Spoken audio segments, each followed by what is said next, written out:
आन्या की नई नई शादी हुई थी। उसकी ससुराल में जेठ, जेठानी, सास और उसकी एकलौती ननद थी। आन्या के पति शिखर बैंक में सीए थे। ससुराल में सभी लोग बहुत अच्छे थे। जल्द ही आन्या उन सबसे घुल मिल गई। उसकी अपनी जेठानी पूजा के साथ में बहुत बनती थी। दोनों में बहनों वाला प्यार था।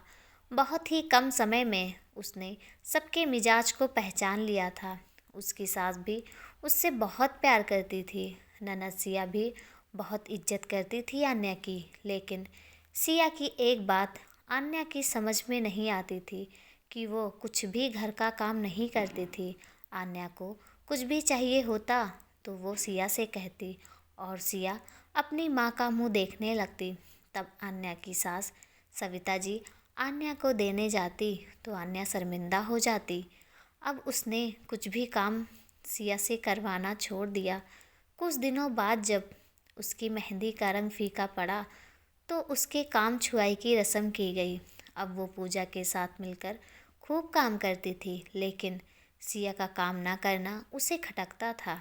उसे सिया से कोई दुश्मनी नहीं थी और ना ही वो सिया से काम करवाकर खुद आराम करना चाहती थी, बल्कि वो ये सोचती थी कि अभी से यही आदत रही तो उसे शादी के बाद बहुत दिक्कत होगी। एक दिन आन्या ने अपने पति शिखर से सिया के बारे में कहा। हम्म शिखर लैपटॉप पे काम कर रहा था। लैपटॉप बंद कर आन्या की तरफ देखते हुए बोला, सिया कितनी प्यारी है ना, लेकिन शिखर वो कोई काम क्यों नहीं करती है। कल को उसकी भी शादी होगी। अगर उसे कुछ काम ही नहीं आता हुआ तो उसकी ज़िंदगी में मुश्किलें आएंगी। शिखर ने उसका मुंह अपने दोनों हाथों में लेते हुए प्यार से कहा, अनु, सिया हम दो भाइयों की एक लौती बहन है। माँ ने उसे बहुत लाड से रखा है और उससे कभी कोई काम नहीं करवाया। ये सोचकर कि कल को उसकी शादी हो जाएगी तो वो काम करेगी और तुम्हारी फिक्र उसके लिए देखकर अच्छा लगा। अभी उसे आदत नहीं है इन सब की। टीम उसे प्यार से सब सिखा देना जब भी समय मिले। शिखर की बात सुन के आन्या को सुकून मिला और ये सोचकर कि शिखर ने उसकी बात का गलत मतलब नहीं निकाला, वो मुस्कुरा दी। उसने बहुत कोशिश की लेकिन उसे कोई मौका ही नहीं मिला उसे कुछ काम सिखाने का, क्योंकि हर बार उसकी सास खुद ही सिया की जगह काम करने लगती। तो आन्या ने अब कहना बंद ही कर दिया। अब वो पूजा के साथ मिलकर काम करती और खुश रहती थी। घर में भी सब उससे बहुत खुश रहते थे और शिखर भी ऐसी पत्नी पाकर खुद पे गर्व महसूस करता। दिन ऐसे बीत रहे थे। देखते देखते आन्या और शिखर की शादी के 6 महीने बीत गए। एक दिन उसकी सास को उसकी मामी सास की कॉल आई। वो बहुत रो रही थी। शिखर के मामा आईसीयू में एडमिट थे। तुरंत ही सविता जी इंदौर जाने के लिए पैकिंग करके कार में निकल गई और आन्या पूजा को घर का ध्यान रखने को कह गई। आन्या ने शिखर को कॉल करके अब बता दिया। उधर पूजा ने भी कॉल करके अपने पति शैलेश को पूरी बात बताकर और घर की चिंता ना करने को कहा कि वो और अनु दोनों मिलके सब संभाल लेंगे। वो आराम से काम करके घर आए।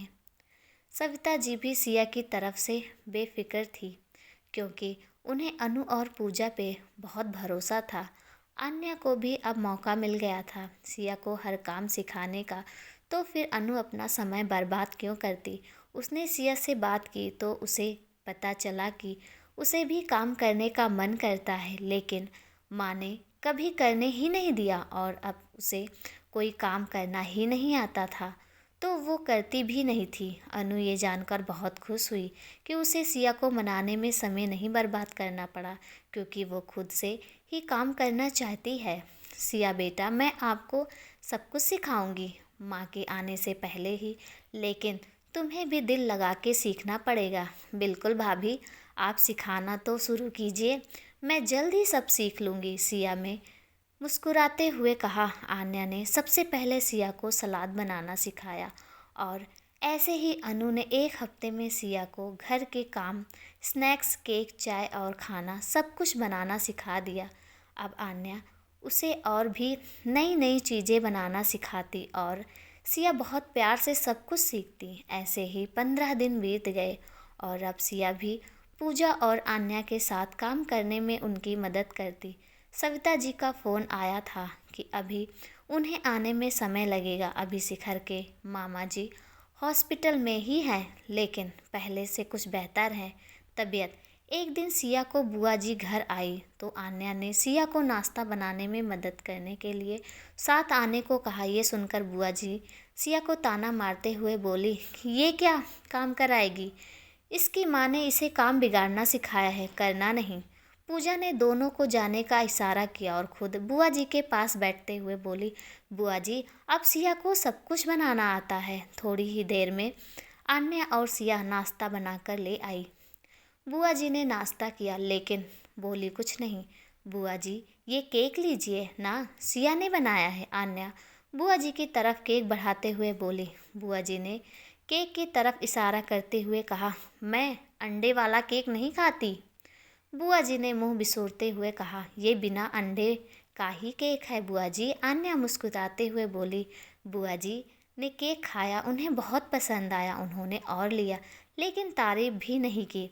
कुछ देर रुकने के बाद फिर वो अपने घर चली गई। इसी तरह दिन हंसी खुशी से बीत रहे थे। थोड़े ही दिनों में सिया के मामा जी पूरी तरह ठीक हो गए और वो घर भी वापस आ गए थे। तो आन्या की सास भी अपने घर वापस आ गई। पूजा और आन्या ने आगे बढ़कर उनका आशीर्वाद लिया और फिर उनसे बैठकर बातें करने लगी। उन्होंने देखा कि दोनों बहुएं बैठी हुई हैं उनके पास और सिया कहीं नज़र नहीं आ रही है और कोई नाश्ता भी नहीं लाने जा रहा है। उन्हें भूख लगने लगी थी तो उन्होंने खुद ही कहा, मुझे भूख लगी है, बहू जाओ कुछ खाने को ले आओ। और सिया दिख नहीं रही, कहीं गई है क्या?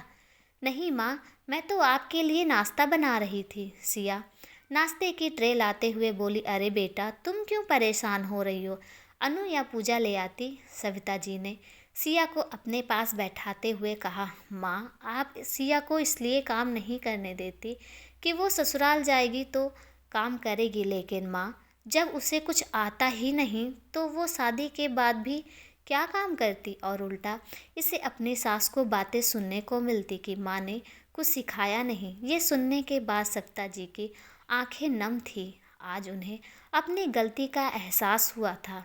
वो आन्या को गले लगाते बोली कि बेटा आज तुमने एक माँ का फ़र्ज पूरा किया है। जो काम मुझे करना था वो तुमने किया। मुझे आज अपनी दोनों बहुओं पे बहुत गर्व महसूस हो रहा है कि मैंने तुम दोनों को बहू बनाकर कोई गलती नहीं की। अरे माँ कैसी बातें कर रही हैं आप, भाभी भी तो माँ समान होती हैं। आन्या मुस्कुराते हुए बोली। दरवाजे पे खड़ा शिखर जाने कब से उनकी बातें सुन रहा था।